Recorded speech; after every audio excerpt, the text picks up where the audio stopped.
I think the key thing to improve gender equality in the water sector is to stop viewing women as deliverers of worker bees, and start recognising them like men as change leaders and personalities within organisations, because we're still defaulting to seeing different roles for different genders at the moment. Well, the thing is, it's not about women or men. Gender is the balance. We're looking at how to work coherently as two types of genders in the sector, and it was traditionally a very engineering sector, which was predominantly by men. But if you look at how the sector has grown today, we're bringing in dimensions of regulation, of governance, which they would like to call it the software, and the software is nowadays led or even driven largely by women. So I think the water sector is a really good example to also for the other sectors to learn from, of how gender equality or the prominence of women in a sector has driven so much of development and not only development but also improvements in the sectors. I mean, even if you look at technology, some of these technology companies are headed up by women or in senior management. So it's definitely a sector to look out for and learn from. And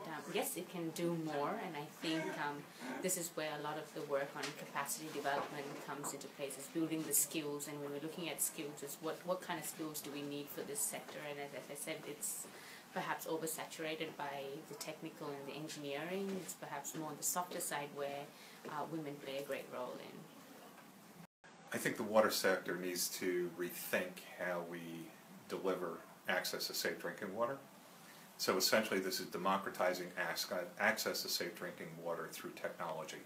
So moving towards off-grid solutions like air moisture capture would free women and children up from having to fetch water on a daily basis and have water at their own homes.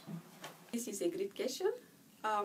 The water sector, first of all, need to have more women engaged in that at all levels, at the education level, and also at the decision-making level, so that whenever a decision is taken in technologies, on policies, on regulations, or on financing,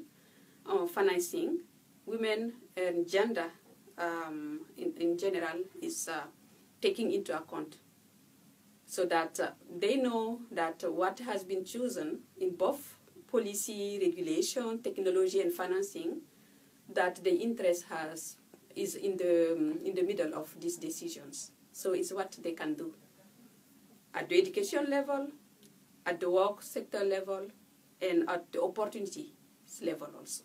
So it's how I see it. The water community must ensure equal participation in decision-making processes on grassroots, national and global level. This includes equal involvement and participation in allocation of funding and investment, in strategy and planning, implementation and evaluation.